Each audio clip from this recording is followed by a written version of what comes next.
Good afternoon. Earlier today, the Department of Justice sued Visa for violating Sections 1 and 2 of the Sherman Antitrust Act. We allege Visa is a monopolist in the debit transaction markets that is violating federal antitrust law and inflicting often hidden but significant harm on American consumers and businesses. Visa operates the largest debit network in the United States. A debit network facilitates the electronic transfer of funds directly from a consumer's bank account to the merchant's bank account in a retail transaction. Millions of Americans prefer to use debit transactions, which are often the primary option for lower-income consumers without a credit card. In the United States, over $4 trillion of debit card transactions take place every year. Over 60% of those transactions and over 70% of all online debit transactions are routed through Visa's electronic payment network. According to Visa's own calculations, it is insulated from competition for 75 to 80% of debit transactions initiated with a Visa-branded debit card. We allege that to maintain this monopoly power, Visa deploys a web of unlawful anti-competitive agreements to penalize merchants and banks for using competing payment networks. At the same time, it coerces would-be market entrants into unlawful agreements not to compete by threatening high fees if they do not cooperate and promising big payoffs if they do. The result is a debit market where Visa has unlawfully amassed the power to extract fees that far exceed what it could charge in a competitive market. Merchants and banks pass along those costs to consumers, either by raising prices or reducing quality or service. As a result, Visa's unlawful conduct affects not just the price of one thing, but the price of nearly everything. When a bank issues a debit card, it chooses which electronic payment networks will be authorized to process the card's transactions. When a debit card holder uses that card to buy something from a merchant, the merchant, or for a smaller merchant, its bank, must choose which of the issuer's accepted networks it will use to process the transaction. We allege that Visa has virtually eliminated that choice. It has done so not by offering the most competitive rates or the most innovative product, but by unlawfully structuring its contracts to disincentivize merchants and banks from doing business using competitor electronic payment networks. Visa knows it is a, quote, must-carry network for banks and merchants alike. That means all merchants and banks must contract with Visa because certain purchases using a Visa debit card can only be completed through its network. Visa uses that leverage to get banks and merchants to agree to what are known as, quote, volume requirements. These provisions require banks and merchants to direct a large amount of their transactions to Visa, or else face higher fees. As a result, when merchants weigh the decision of which electronic payment network to use for a given transaction, they cannot choose the authorized network with the lowest price or the best offering for that transaction. Instead, they operate under the threat that if they do not process enough of their payments through Visa, they will face exorbitant fees on all Visa debt transactions. Today, Visa collects more than $7 billion each year in network fees on U.S. debit transactions, with a significant part of that sum resulting from Visa's illegal conduct. In addition to entering the into anti-competitive contracts for use of its network, we allege that Visa unlawfully uses its monopoly power to discourage potential rivals, particularly technology companies, from competing in the debit transaction market. In a Visa executive's own words, it views potential entrants with deep merchant consumer networks as a, quote, existential threat to its debit business. As outlined in our complaint, Visa has expressed fear that its self-described, quote, frenemies in big tech would launch technology that competes with Visa, by enabling payment directly from consumers' bank accounts. For example, in the case of Square, the company that operates the digital wallet known as Cash App, Visa has entered into a series of contracts that discourage Square from competing aggressively against Visa. Or, as a Visa executive stated, quote, "We've got Square on a short leash."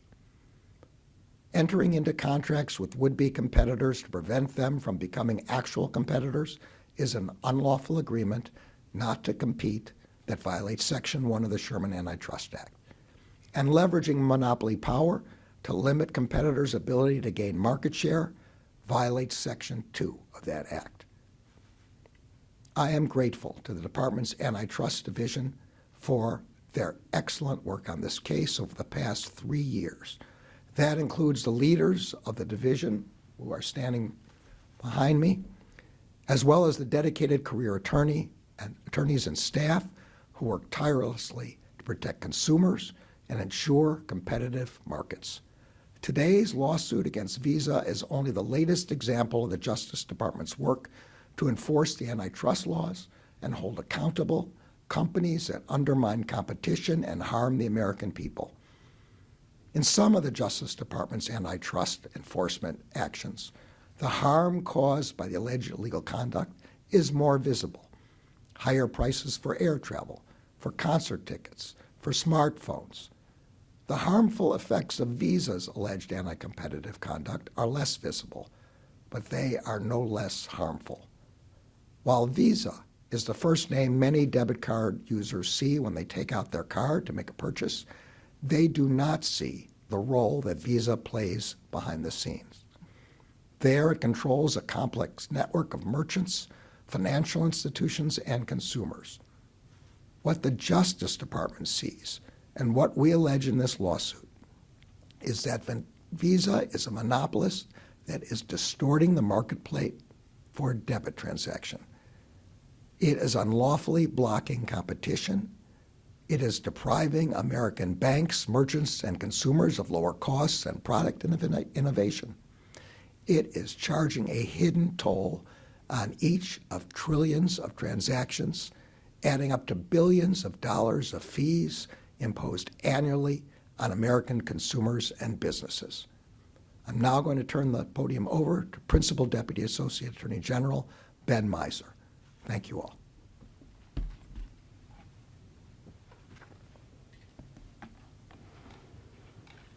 Thank you, Attorney General Garland. Today, the department brings this antitrust action against Visa for monopolizing the debit market. Our complaint describes how Visa has maintained this monopoly, not by competing on the merits, but by threatening merchants and banks with higher rates if they do business with Visa's competitors. And we explain how Visa has further entrenched its dominance by disrupting innovations that threaten to loosen its control. Visa is a classic example of a middleman that takes advantage of its role as gatekeeper to stamp out competition. Because companies like Visa facilitate commercial transactions, they have the power to exercise considerable control over the markets in which they operate. These middlemen can use that power to make those markets more efficient, offering more choices and more affordable products. Or, like Visa, they can try to use that power to hike fees on customers and to stifle innovation. More and more, we are seeing these kinds of intermediaries gain control in a broad range of industries, from healthcare to online advertising to live music to housing. As today's action demonstrates, we remain dedicated to stopping these middlemen from exploiting their power to increase their profits while consumers get harmed. Today's action also reflects our continued commitment to ensuring economic justice for all Americans and fighting illegal conduct that unfairly raises prices.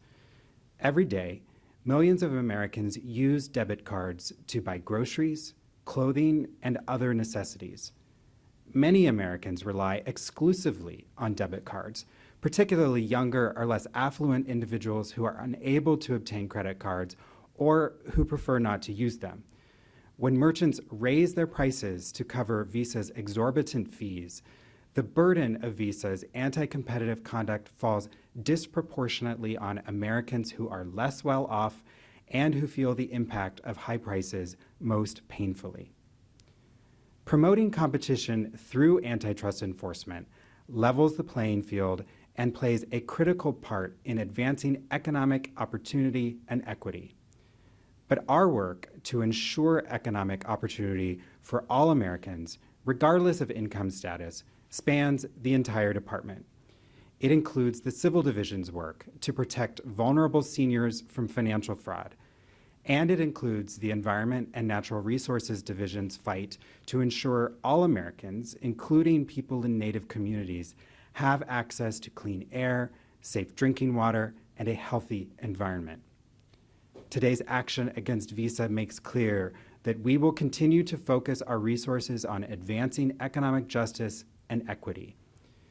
Before I close, I would like to join the Attorney General in thanking the staff and leadership of the Antitrust Division for their extraordinary work on this matter. The department is incredibly grateful for your continued dedication and professionalism. With that, I will now turn the podium over to Principal Deputy Assistant Attorney General Doha Meki.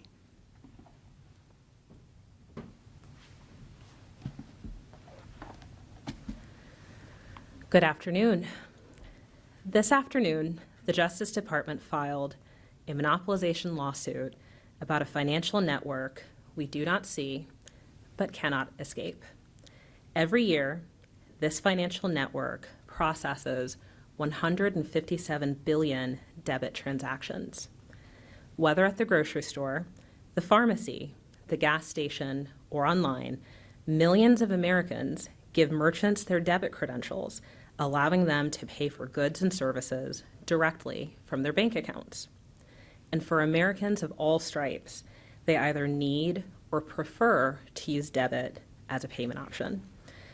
What those millions of Americans cannot see is that behind every debit transaction, there is a communications infrastructure that makes it all happen.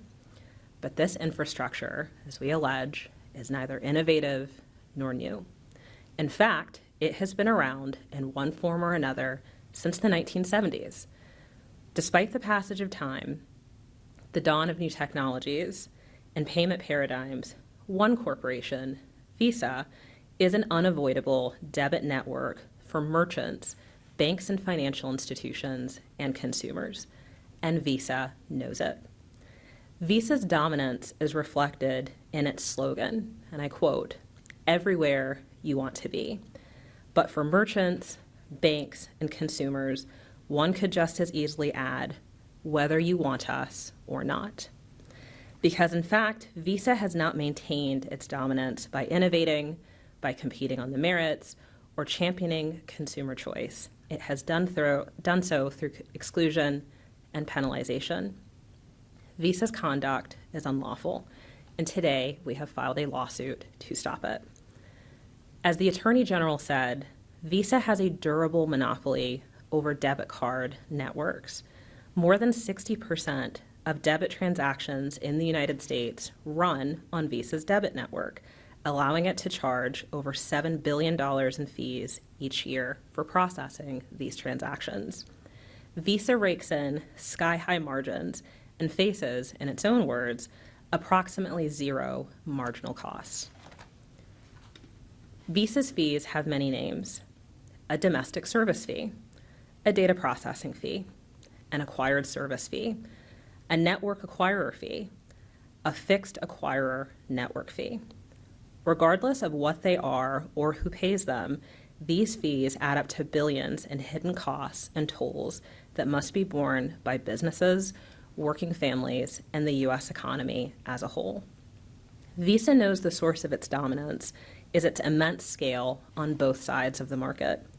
It is widely used by consumers' banks on the one hand and cannot be avoided by merchants on the other hand.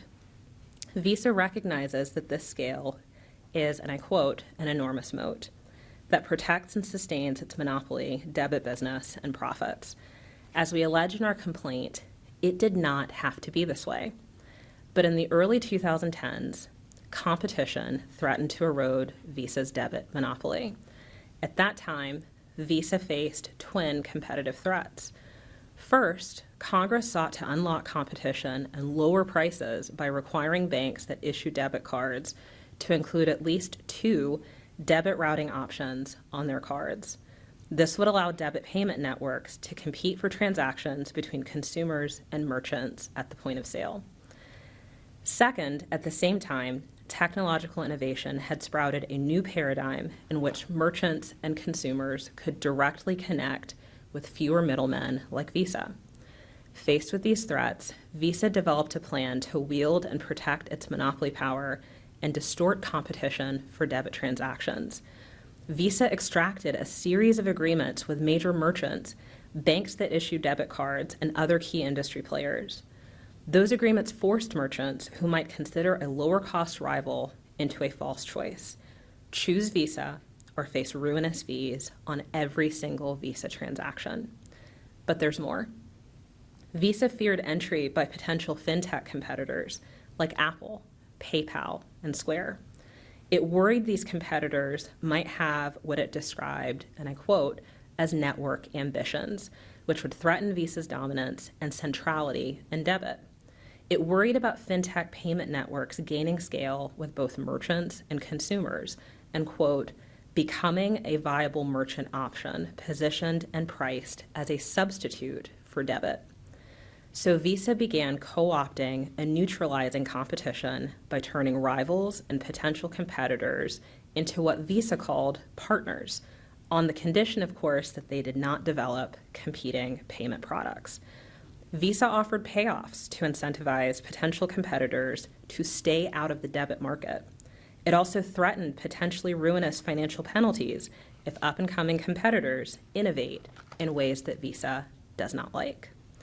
As Visa's then CFO explained just last year, Visa, quote, makes it worth their while to partner with us. Through these agreements, Visa shrewdly and deliberately built for itself the cosseted life of a monopolist in which, as Visa's CFO emphasized, and I quote, everybody is a friend and a partner. Nobody is a competitor, end quote. But the antitrust laws have something to say about that, and that is why we have filed today's lawsuit against Visa. For more than a century, the Justice Department has fought anti-competitive conduct in financial services markets. From stopping mergers that threaten affordable access to banking, like United States versus Philadelphia National Bank, to breaking up the rules that restricted competition on the NASDAQ, the division has made clear the antitrust laws protect the U.S. financial system that benefits small and large businesses, financial institutions, and consumers from monopolists and anti-competitive behavior alike. Today's case follows in the long and storied legacy of the Antitrust Division to vindicate competition in American commerce. In closing, I would like to thank the incredibly hardworking, brilliant, and service-minded attorneys, economists, and paralegals of the Antitrust Division, many of whom are in the back of the room today, who came here to hear the Attorney General announce their case. Their tireless efforts to restore economic justice to this critical market resulted in today's filing. I am so proud every day to be your colleague, but especially today. Thank you so much for your work. We'll take questions. David? Mr. Attorney General, I'm sure you'll get some questions about Visa, but respectfully, I'd like to ask you about former President Donald Trump. The former president yesterday put out a statement who was critical of your Justice Department. He said that Kamala Harris, Joe Biden, Department of Justice, and FBI are mishandling and downplaying the second assassination attempt on my life since July. The charges brought against the maniac assassin are a slap on the wrist. And then he ends, sir, with, in all capital letters, let Florida handle the case. What's your reaction to that? The attempted assassination on the former president was a heinous act. I'm grateful that he's safe. And as I said, immediately after the event, the Justice Department would spare no resource to ensure accountability in this matter. Since then, our prosecutors and agents, only 10 days ago, our prosecutors and agents have been working around the clock to discover the necessary evidence to ensure accountability. In just the last few days, new information was developed, and it was put in evidence in the court for the detention hearing, which was necessary to ensure in the short term that the defendant in the matter would not be released while the investigation continues. As the United States said in that detention hearing, further additional charges will soon be filed. All of our top priority should be ensuring that accountability occurs in this case and that those who run for office and their families are safe and protected. Will you cooperate with Florida officials that want to do their own investigation? Our job is to ensure full accountability here. We always seek to cooperate and to get assistance from state and local law enforcement to the extent consistent with the law and appropriate with respect to the investigations. Hi there. Sorry. I had a couple of questions. You mentioned that a significant part of the annual $7 billion network fees that Visa receives actually stem from illegal conduct. Could you give us a clear idea, even ballpark, of how big that portion actually is? And then I have a quick second question on remedies. Well, I'll try the second one because the first one I'm going to have to go back to Doha for. So on remedies, I mean, obviously, given Visa's scale as portrayed in the complaint, to what extent do you think it will be enough to pursue just to end just the allegedly sort of anti-competitive agreements or partnerships? And in a case like this, are structural remedies likely to be on the table? And if so, how would those look like for a company like Visa? So I'll let Doha answer that also. But as you know, in these cases, we begin with a liability finding, and then at that point, we address what the remedies will be. But I'll see if she can give you any preview. Thank you. Thanks, Stefania. I can probably answer them together. As you know, and as you will see when you look at the complaint, the fees that Visa has charged are a substantial part of its annual revenues, and the complaint also alleges that the U.S. debit business and its profits from that business are a substantial part of Visa's overall and global revenues every year. In terms of relief, as you know, in antitrust cases, the scope of any relief is based on a liability finding. And so it's our job now to put on the best case that we can in court. And ultimately, the job of a court will be, if we are successful in proving up liability, to unfetter the markets of any found liability, including monopolization, and to prevent their recurrence in the future. And that can be a range of potential things, and it's too early, I would say, to speculate about what that would be. Solano? I have an on-topic and off-topic question. Okay, I almost got the second one right, so maybe I'll be able to get this one right on topic too. The Antitrust Division has brought a number of high-profile lawsuits in the last couple months, is currently trying a case against Google. Is there any concern that the division is stretching itself too thin in terms of being able to handle all of these cases at once? No. My off-topic question is, can you tell us what more investigators have learned about the ideologies of Ryan Ruth and whether investigators have definitively ruled out whether he was influenced or directed by any foreign entities? So this is still early days. Investigation for Vented only occurred 10 days ago. I'm not really it's an ongoing investigation. I can't really talk about anything we didn't put into evidence in the detention hearing yesterday. And so I can't comment any further. All I can say is this is ongoing, and we're going to turn over every single rock we can. Last question, Evan. Quick on-topic question. We saw in the previous complaint with regard to Apple, there was some questions about the Apple Pay and the development of Apple Pay. I'm wondering whether, with regard to the complaint here against Visa, is it the belief of the Justice Department that without those partnerships, that consumers would have less costs, in doing, for example, transactions using Apple Pay, if Visa was not involved in whatever partnerships you guys are describing? Is there anything you can describe? Yeah, I'm going to give an attempt here, and then I'm going to go back to Doha. No, our position is that if Visa faced competition in the debit transaction market, including from Apple, from Square, from PayPal, from any of the other potential companies. The fees would be less, and that since the cost to Visa is so tiny, it's certainly possible to compete those down and to charge less for the fees, and that would mean Americans would see lower prices because part of the prices are being passed on. But let me ask Noah to give a more specific answer. So the Attorney General is exactly right.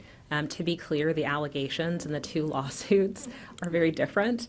In the Apple lawsuit, one of many sort of categories of conduct that we alleged was unlawful by Apple is that it foreclosed parts of the digital wallet in service of its core monopoly, which was the smartphone. Here, what we are saying is that Visa co-opted competition and feared potential entry of potential competitors like Apple, like Square, like PayPal, to potentially displace its debit network. And so the beauty of competition, as all of us see it, is that if competitive forces are allowed to take hold unencumbered by monopolization, unencumbered by legal agreements, we would get benefits along price dimensions, along quality dimensions, along innovative dimensions that we cannot predict. And so it is for markets ultimately to serve the interests of consumers. And we allege that Visa has forestalled that competition to the harm of consumers. My off topic, if the Attorney General would come back to Yeah. not so fast. So with obviously some of the threats to the former president, including ones from Iran, and the persistent interference from both Russians and the Iranians, I'm wondering if you have a message or something you can say to voters as they get prepared to cast their ballots about your confidence in the integrity of the system, in the fact that people are going to be able to cast their votes for the people that they want, without interference from foreign powers or from other people. I have complete confidence in the system, complete confidence that people will be able to have a fair vote, and complete confidence that the United States government, all of government, intelligence communities, as well as law enforcement, as well as protective services like Secret Service, will be able to ensure that. I do. Great, thank you, everybody.